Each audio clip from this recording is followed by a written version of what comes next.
Hello and welcome to the Family Brand Podcast. My name is Chris. I'm a husband, a father, and an entrepreneur. My name's Melissa, and I am a wife, mother, former nurse turned real estate investor. And we believe the greatest gift you can give your child is a last name that stands for something. Your last name is your family's brand.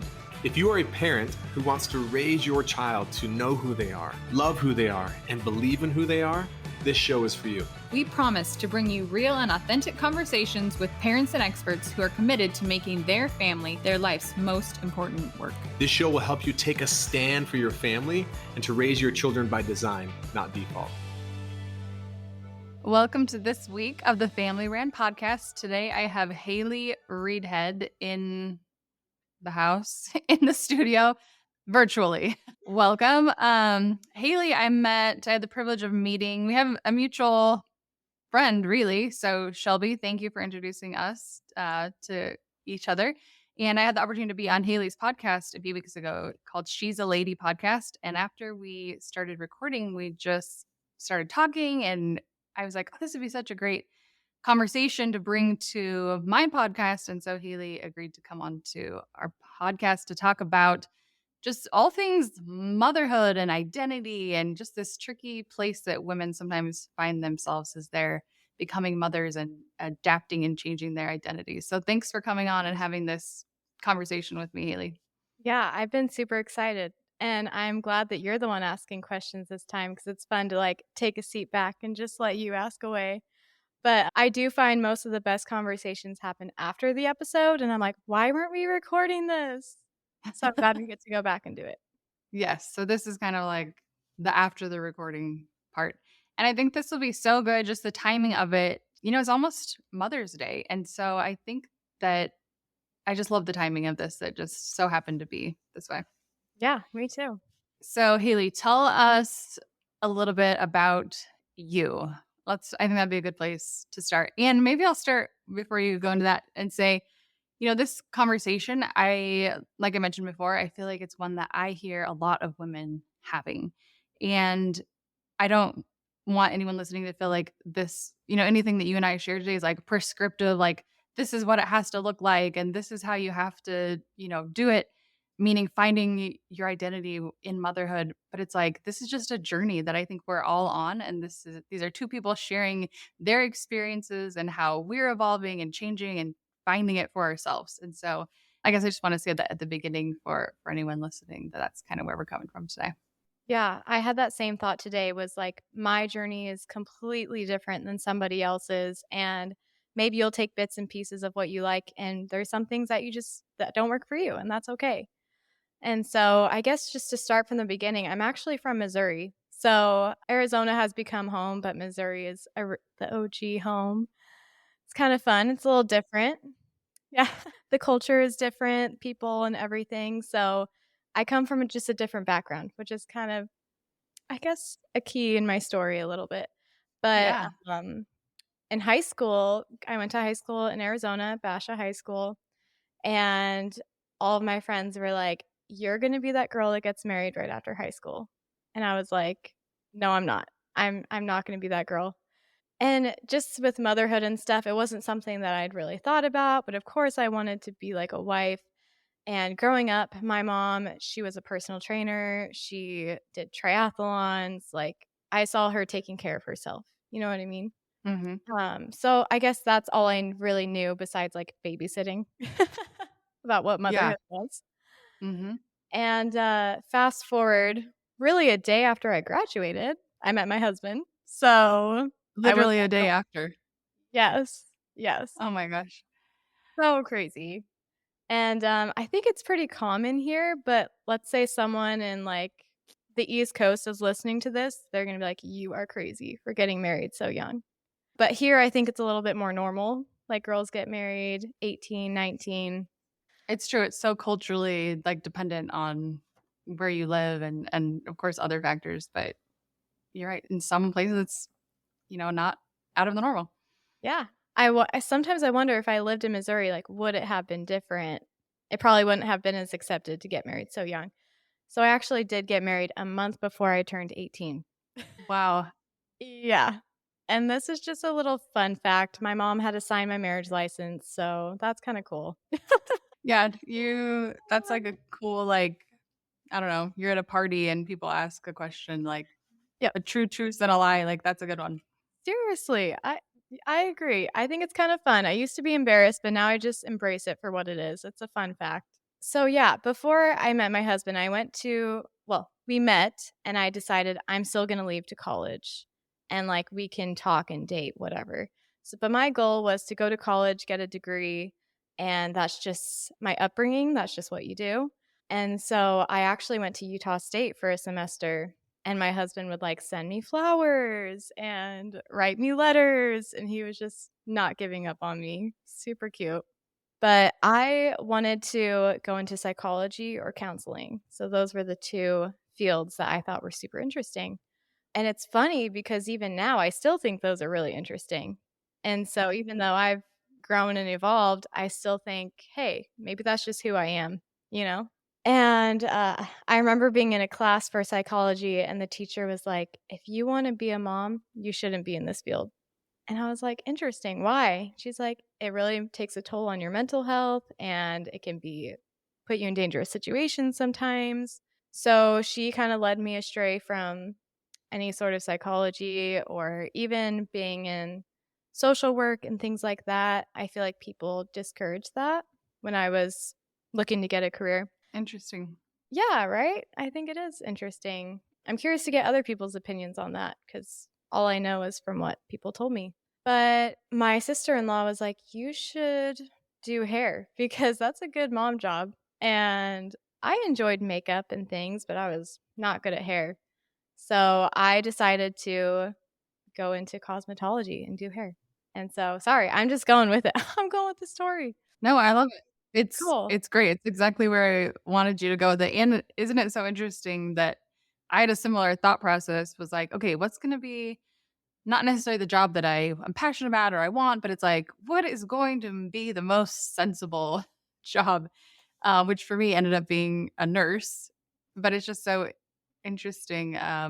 Like your friend told you should be a cosmetologist. So it's like, yeah, I'm going to be a cosmetologist. Yeah, just the decisions that we sometimes make because we feel like they're the right thing or the thing that we should do, as we're making these huge decisions early on in our lives. Yeah, and I started thinking, well, okay, I am going to be a mom one day, and what does that look like? And will I be a stay-at-home mom or will I be able to work? And it wasn't super common, at least the people I knew, it wasn't common for the mom to work, and so I just thought, oh, maybe it's just something you fall back on. And that was a pretty common theme of women saying, oh, I just have something to fall back on.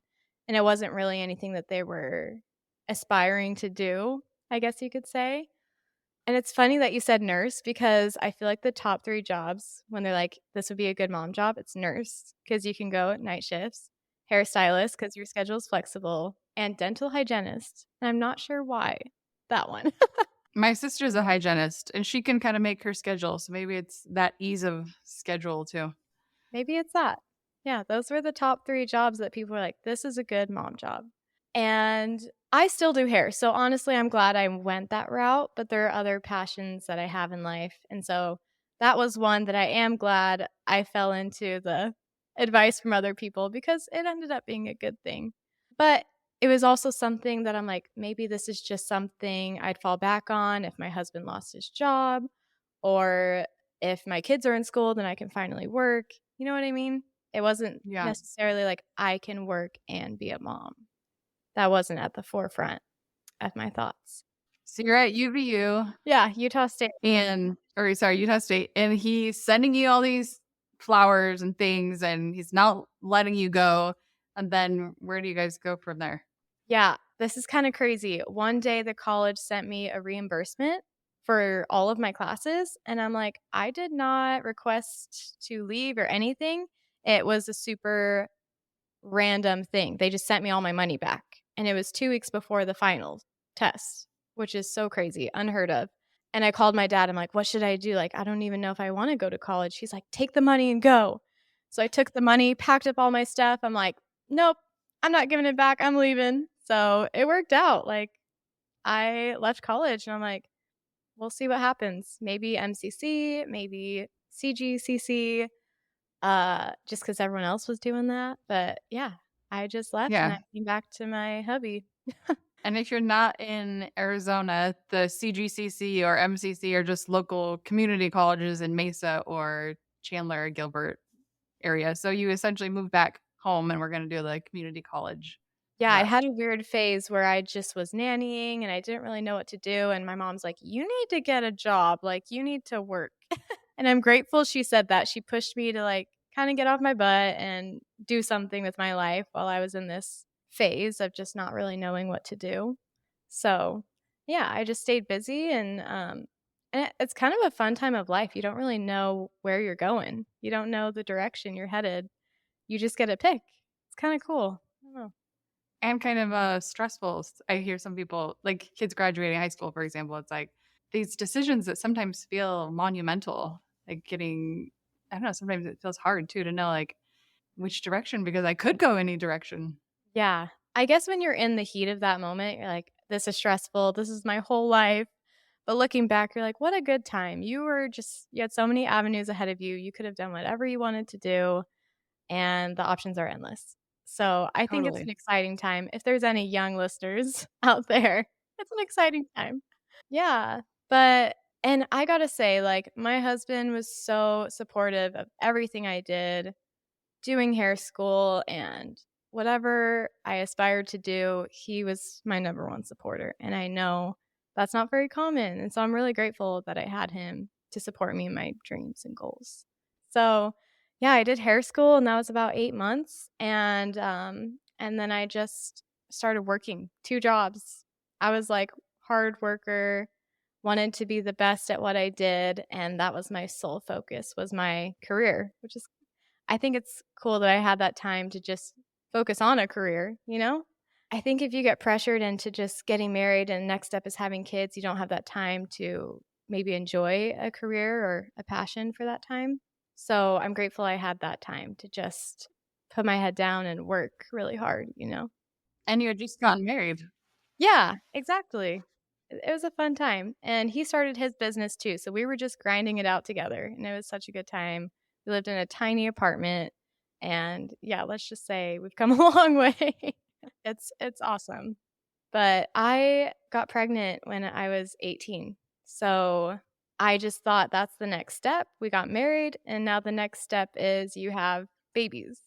And I think that messaging just came from the culture and maybe even my religion and just that this is the end goal is to have this family. And I know that's what this podcast is about too. That's so important is your family. And I still think that's the most important thing. But because of that messaging, I decided, okay, I'm going to get pregnant. And I was 18 and I miscarried at 18 and then I got pregnant again and I miscarried at 19.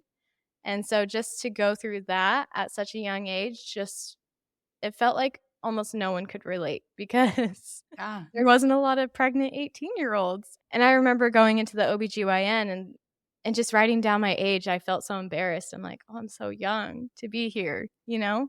Yeah. So, yeah. And then I went on progesterone. I successfully got pregnant with my daughter, Millie, and I had her at 20. So that was my first child at 20. And so you go from being a wife for a little bit, you're learning all the curves. Okay, what does it mean to be a wife? Am I cooking for my husband every night? Am I the one who cleans up the house? All these different tasks and things that you wonder, is this who I am now? Yeah. And then to become a mom, now you're a caretaker. But then there's also the other things too. Am I the cook? Am I the housekeeper? Am I do I do the taxes? Do I do the money? Whatever it is, there's a lot of things that you're doing as a mom and a wife. So at the age of 20, it felt very overwhelming of can I juggle all of these things? It's a lot. And even now, I think it's always a lot. At 30, when your kids are older, it's still you're juggling a lot of things. And I got mixed messaging from people that it is your job to cook and clean and watch the kids. And that's just how it is. And I felt so trapped in that. I was like, is this my life now? Am I stuck? And is this all I get to do? And is this all anyone's ever going to think of me? Is that now I'm just this housewife? And again, that sounds so bad to admit, but it's truly how I felt. I don't know. Have you ever felt that way, or is it more me? No, I think I can definitely relate to that. But it's like you're saying, it's so interesting because it's like all I've ever wanted was to be a wife and a mother. And yet there's this also at the same time, this feeling of like, but is there more, like more for me than just the cooking and the cleaning and the diaper changing? Yeah. Those things can exist at the same time somehow. Yeah.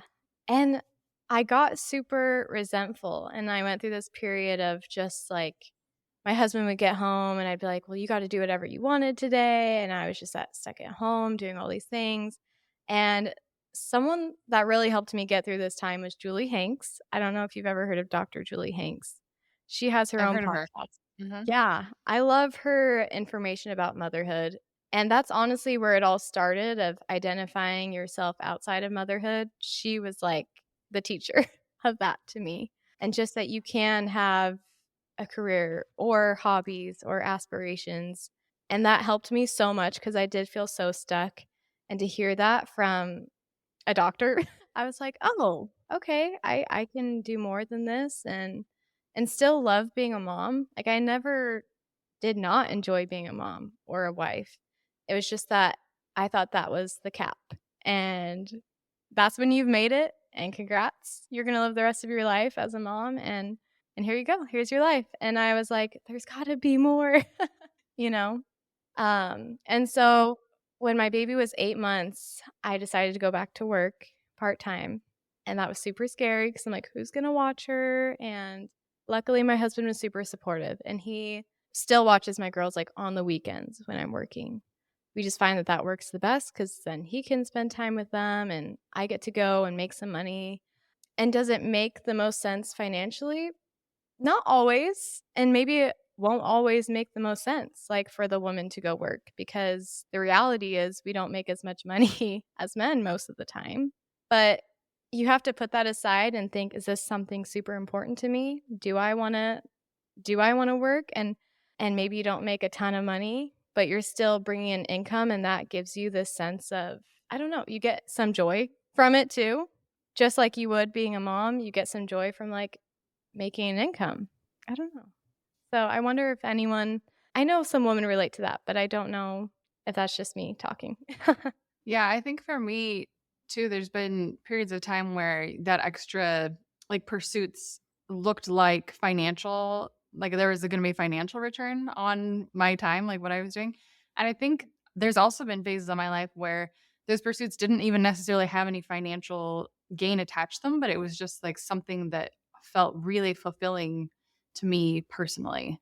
And it was an investment in me and things that I love and brought me joy, but not necessarily money. And I think those for me were 100% worthwhile pursuits as well, even though they weren't financial.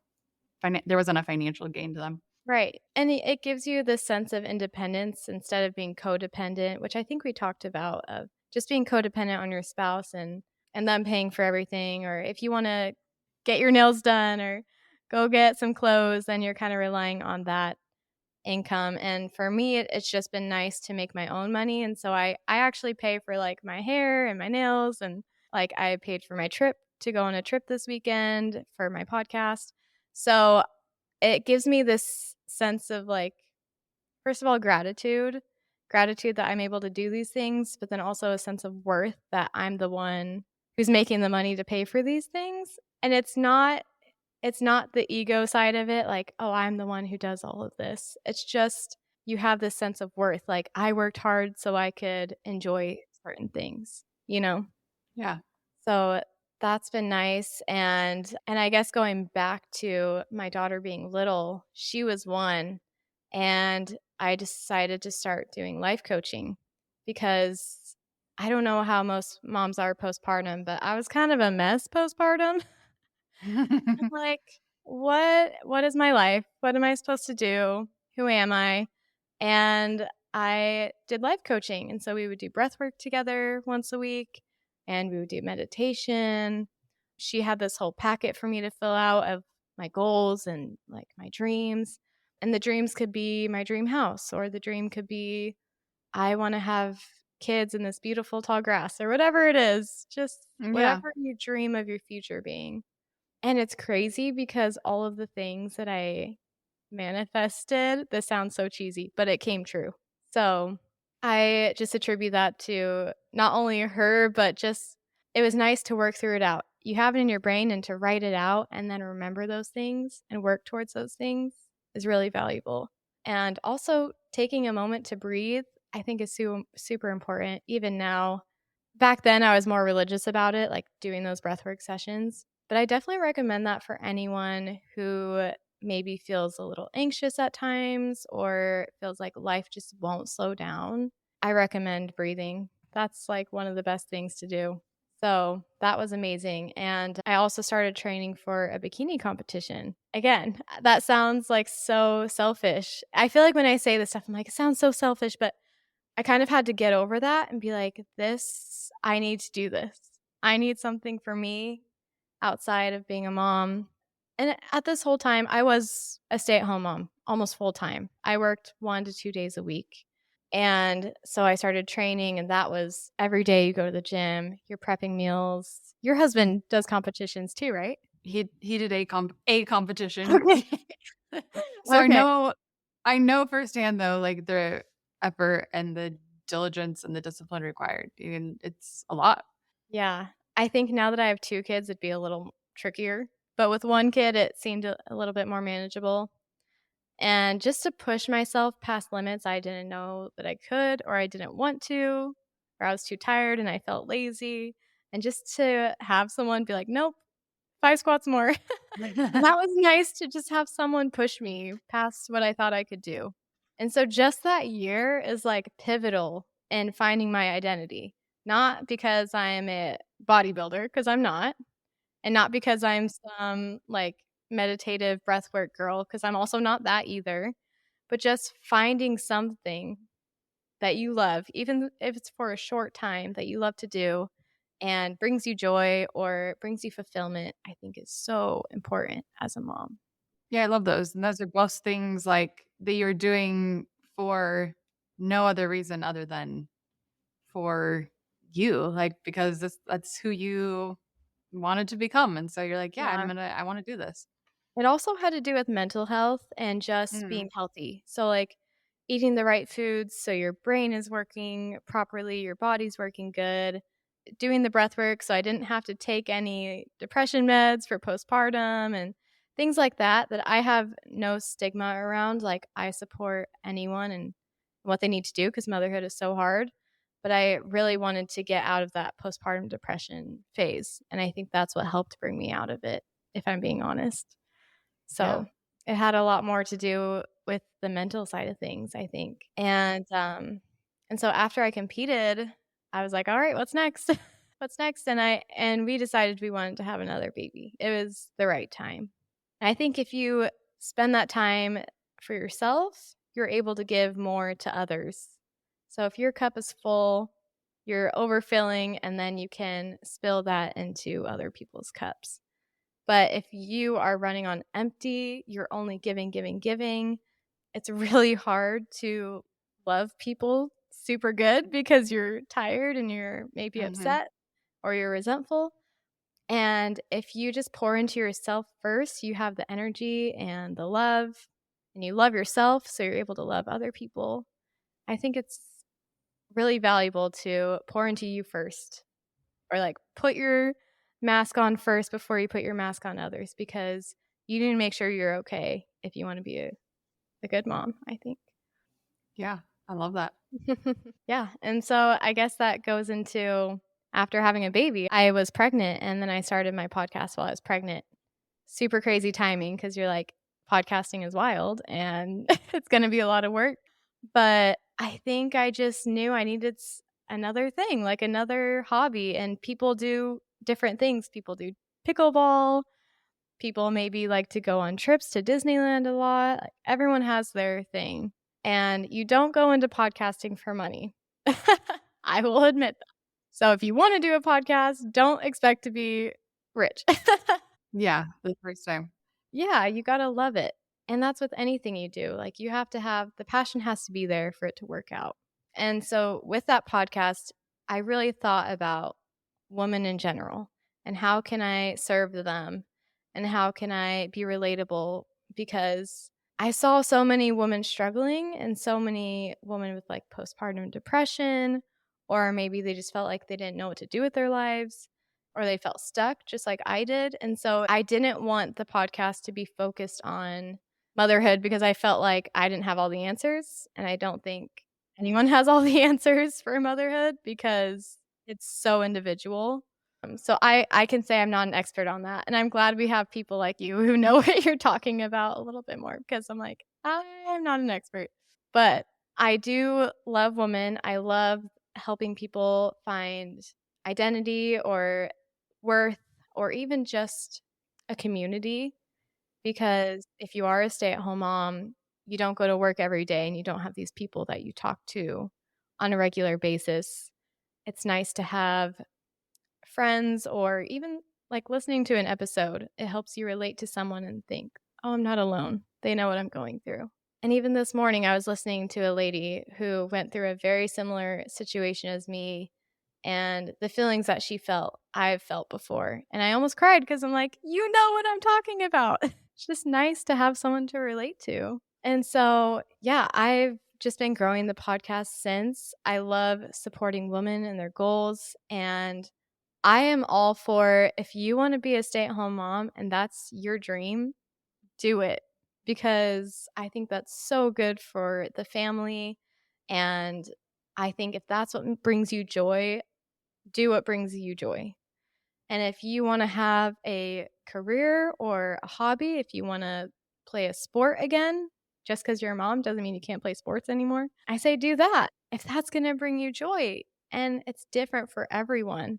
Like, just because I want to work doesn't mean the girl next door is going to want to work. And that doesn't make either of us better than each other. I think the important thing is to not compare yourself to other moms. And I do this sometimes. I'll see moms and they're okay. I can't compare to this one, but Kylie Jenner, she has a full on like makeup business and is crushing it. But then I'm like, okay, come back to earth. We can't all be Kylie Jenner. But you just can't compare because everyone's life is so different. Their Yeah. dreams and goals are different. And I'm curious, like with you, what were some goals that you had for yourself while you were a mom? You know, it's been such an evolution, which I love. Like, I think I've been frustrated with the process and been like, I want to like get to this end result and like figure this out.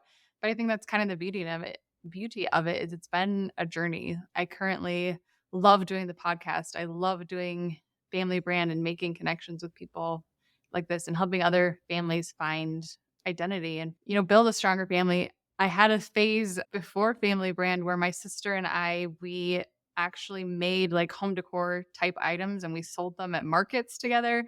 We sold them at this market in Arizona called Junk in the Trunk. And that was a really fun adventure that was so good for me at that time, where I felt like I had so much like creative energy that I just wasn't utilizing. And so I would just go out into my garage like when the babies were napping and would just whip up home decor type stuff. And that was the perfect thing for me at that phase of my life. And it brought me so much joy and so much fulfillment. Yeah, Um, I love that. I've heard of Junk in the Trunk too. That's a fun little event. yeah, it was really fun. Yeah, but So that's every something. phase has looked different. Yeah, I agree. And with the hobby thing, like, you don't need to, like we said, you don't need to make money to enjoy things. So if your hobby is, maybe it's date night even, you're like, we go bowling, we go to the movies, that's our hobby together. But I think specifically for finding identity for yourself, it's really important to tap into like your inner child and let that inner child come out. So maybe you used to love reading as a kid, or you used to love picking flowers, or just things that brought you joy. And then try doing that as an adult and see if it's something you still love. And I found I love a lot of the things that I did as a kid. Like, I loved writing and I loved reading books. And so finding that inner child in you and letting that come out a little bit, I've been able to fall back in love with reading up. I would read Twilight up until 2 in the morning in high school. And now I'm like, if I find a good book, I will stay up late to finish it. That's interesting. I was similar in the sense that I loved reading when I was in high school, and I probably had 15 years where I rarely picked up a book. But you're 100% right. Going back to who I was back then, I was like a voracious reader, and I don't know why I stepped away from it for a time. Maybe because And you then were I so looked, busy. maybe. Yeah. But I'm like, sometimes the busyness though of everything that we're facing as mothers, I think gets in the way of like maybe taking a step back and saying who am I really underneath all this to-do list, and what do I want? Like what makes me happy, and maybe putting away the to-do list for an afternoon and choosing something that is going to like fill you up and bring you joy. Yeah, you got to find those outlets for yourself and pampering yourself and things like that. I'm always pro like going to get a pedicure, or I know a lot of moms are like savers, which I think is so good. But I'm like, sometimes though, sometimes you do need to pamper yourself and you have to splurge a little bit on yourself. And that's going to be hard for some moms to do because I know it's hard for my mom. She saved. And I'm like, sometimes you got to relax and spend some money on yourself. Like, this is not a business episode, obviously. I think it's right. You're right, though. Making the decision like I am worth investing in. I am worth, this time, or I am worth this money to do these things that I want to do because for no other reason other than I am and I have worth just because I'm me. I think that is hard sometimes for moms to realize I am worth investing in, whether that's to get the pedicure or to spend the money to go to the yoga teacher training or whatever it may be for each individual person. But Yeah, teaching I think that's important. classes, going back and getting that degree. I'm like, do whatever your heart desires and go for it. Because one day you might look back and you might regret not doing those things. And I think at the end of my life, I'll never regret being a mom because that is like the best thing, obviously. But I think some people will get to the age of maybe like 40, 50 and their kids are gone and they're like, crap, what do I do with my life now? And we touched on that a little bit about just the empty nester stage. And I just hope that I can get to that stage and still have things that I find joy in, or I won't feel like my life is over because my kids are gone, you know? And the last thing I guess I wanted to just say was that just because you're a mom doesn't mean you're not fun anymore. And you can still have fun. You can be bubbly, you can be loud. You don't have to be reserved and so, you know, professional all the time just because you're a mom. I think one of the best things is to like turn up some music, dance it out, or sing at the top of your lungs, or have a fun, freeing date night with your spouse, like go dancing or whatever makes you feel alive. Whatever, like all the things that you did maybe when you were younger and you're like, I would just like stay up till 2 in the morning talking with my friends. Well, then maybe stay up till midnight and have fun with your spouse and laugh, or go on a trip with your girlfriends for a night and go to a hotel for a night and just, I don't know. These are things I need to do. But No, that makes me think of, well, two things. I think sometimes it's easy to feel like when you get married and you start having kids that old you kind of dies. And in a way, you do have to change and adapt. And you're still the same person you were before with those same desires and those same like I love how you said it just now. Like you're still fun, like you're still you yeah, underneath all of those new layers of responsibility and identity. Like you're still you, you who have you've to have always been. Yeah, you have to. If you wanna get through, like, positively, I feel like there's gotta be some fun in there. I know you guys talk a lot about that, like, having fun in your family, and so, yeah, you'll never regret having a good time with your girlfriends or, like, bonding with your spouse, and just remembering that I think I guess if anyone takes anything from this, it's the cheesy line that you can be whoever you wanna be. And just because society tells you you have to be a certain way doesn't mean you have to go along with society. go outside of the box. Go outside the box of what's normal or what you think is okay. And I don't know. Yeah, I just think that would be like the most important advice. Yeah, that's beautiful. And there's something you sent over, like kind of in preparation for this, that reminds me of that we. Well, it actually reminds me of. I'll tell this little story first. My daughter was out with another friend. They're like 7 and 8 years old, and they were out at a pond recently with some neighbors, and they sent me a video, and they were jumping off of a dock, and everyone was jumping off the dock, and one of the little girls, she stayed back, and she wasn't jumping off the dock. And she was like, in the video that they sent me, she said, I'm just going to be like the mom. I'm just going to stay on the dock and I'm just going to cheer for all of you. And I was like, that's really sweet. And is that what she's internalizing about motherhood? That it's like you no longer get to participate in the fun things and the doing the things. It's like you now take a step into the back seat and you just become the cheerleader of everyone else's life. And so I think that's another important thing that you touched on again before we started recording, that the way we show up to our lives is the way that our daughters are going to show up to life, and the way that our sons are going to expect the women in their lives to show up to their lives. Yeah. What would you say more about that? Yeah. As a mom of 2 daughters, this has been pretty much at the forefront of my mind since I've had 2 daughters, because I'm like, oh man, they're going to be looking at me for the example of what they want to be. And I do think a lot of people want to be like their mom. And so I hope that they take some nuggets here and there. But I also hope that they don't think because they're a mom, they are now, you are the housewife, you are the homemaker, you are the nurturer. I hope they know that like your husband can do that too. Like he can nurture and he can, if you meet a guy and he loves cooking, great. That's great. Like I want them to know there can be stay-at-home dads, there can be stay-at-home moms.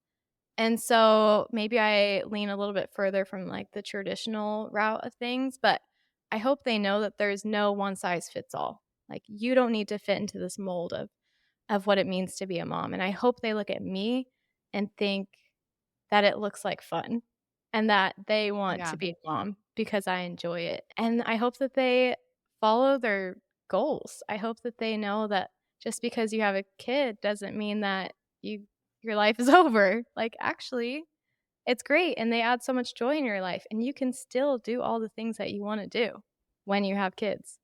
You can get a babysitter and go on that trip, or you can bring your kids with you and enjoy that. So I just hope that they know that their life isn't over once they become a mom and that there is so much more to them as girls than the ways that society taught us is how we have to be. Yeah, that's beautiful.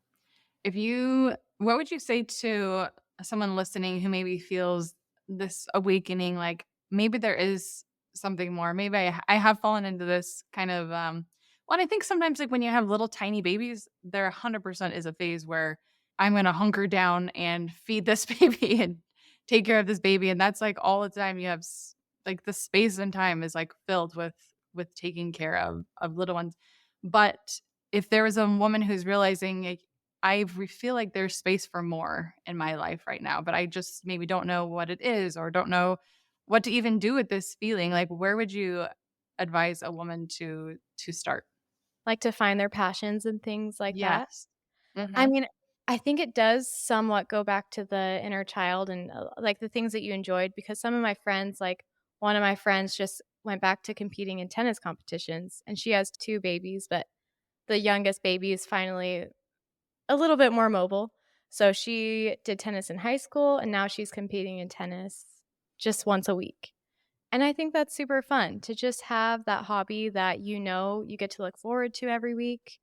And then if you're someone that skipped out on college or skipped out on working, you're like, maybe I want to start a side hustle. Maybe you want to like nanny more kids. I'm trying to think of other ways like clean houses, or if you want to make money on the side, I think go for it. Like nothing's stopping you, and talk to your spouse about it because some of my best ideas came from talking to my husband. Like when I was talking through what I want to be and he'll ask me like, "What do you want?" I don't want you to feel stuck or lost and that I'm holding you back. And so just having those conversations really helps bring more ideas to the surface. And it's easy now because I have the podcast and like I do hair. So I feel like, oh, I finally found my niche. But I think everyone knows at the back of their head, there's always that one thing that's like tingling and they haven't quite said it yet. And it's kind of scary to say it out loud, like, I want to go to work or I want to start a podcast, and just be brave and just bring it up. And your spouse will probably be so supportive. Your family will probably support you, hopefully. And just, it's not as scary as it sounds to start something new. That's so true. What you're saying, that Chris says that a lot.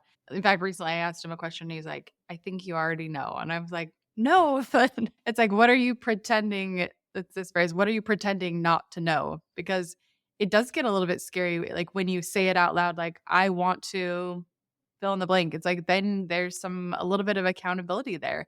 Sometimes it's easier to not say it and to just keep all that inside. But how fun has it been for you to say it out loud and go for the thing, like do the podcast? I think on the other side of that is only amazing things. Right. And of course it's scary. It's scary to start anything new and you're scared of failure and maybe like no one's going to listen or maybe people are going to judge you for whatever you want to do. Yeah. But you have to jump over that fear to get to the sweet spot of you are confident in who you are. And because you reach for your goal, you trust yourself. And that was huge, was learning to trust myself and that I will fulfill my goals. Like I will do everything I can to make it happen. And so you have to push yourself a little bit. And sometimes when I'm at home, like, yeah, you get exhausted from being a mom, but I would say like at times you're not quite pushing yourself in different ways. I guess you could incorporate this, like pushing yourself to learn how to bake sourdough or pushing yourself how to, like, to do an at-home workout, whatever it might be. But I think it helps to not be so stagnant. Like you want to have growth, and growth brings joy, and like being uncomfortable brings happiness at the end of the day. Love it. Okay. Well, first of all, tell us where we can find you, and then any last words of wisdom from Hailey. Like, that was just a jumble of all my thoughts. You're welcome. No. It was great. No, I love talking to women about this. So let's do it again sometime. But yeah, my podcast is She's a Lady Podcast. That's also my Instagram. I deleted my personal account, so you can't find me on there. But I'm hoping to get up a YouTube channel soon and keep growing with the video and stuff. I think people like watching podcasts. So trying to grow there. So you can find me with that. And I know we didn't touch on the social media part, but I think I'll end with that because I think a lot of moms compare to other moms out there. They're doing like sensory bins. Their kids are like constantly in sports and they're paying for their dance class or football or whatever it might be. I think it's really easy to compare you as a mom to other moms. And the easiest thing is to just stop. And for me, it was to delete my account and I don't even see what anyone's doing anymore. I have nothing to compare it to. Like, I just do what feels right to me and what I think is loving and what I think is good for my kids. I'm not comparing to so-and-so in California that I don't even know who they are. I don't even know their family. Like, just stop comparing. And if that means taking a break from social media and focusing solely on you and your family, I think that's huge. And if you find joy in social media, keep it. That's great. But I wouldn't compare someone's best to your everyday life because there's so much more going on behind the scenes that you don't even know about. So just do the best that you can and do whatever you want to do, and just don't even look at what the other people are doing if that's going to affect you negatively. Yeah, that's such a great reminder for any person, woman, mom listening, because it is so easy to do. Yeah, absolutely. Yeah, this is fun. Thanks, Melissa. Yeah, thank you. Thanks for joining us. And make sure and click all the links in the show notes and find Hailey and the She's a Lady podcast. Have a beautiful Mother's Day. And I love you. And thanks for listening to the Family Brand Podcast. Thanks, Hailey. Thanks, guys. Bye. Thank you so much for listening to the Family Brand Podcast. To say thank you, we have something really awesome we'd love to share with you. You know, we often hear from families who will tell us that they just feel so overwhelmed because of the demands that are placed on them. They feel like they're constantly being pulled in so many different directions and spread thin, and they're spending time as a family, but they don't feel like it's quality time. They're not really connected, and they want to be more intentional. And we can certainly relate because we felt like that at one point in our family. And so we created a guide that allowed us to really be more confident around how we spend time as a family and what we say yes to and what we say no to. And it's just brought so much more peace into our home. It's made our lives so much more simple, and we want to share it with you. So if you go to familybrand.com/free, you can download the How to Take Back Your Family's Time guide, and I can promise you it'll give you more confidence and more peace in your life and in your family. One last thing, we feel so inspired when we hear from families that we are making a difference for them. We would love it if you would leave us a 5-star rating and a review on the podcast so we can reach even more amazing families. We truly believe that the way we change the world is one family at a time.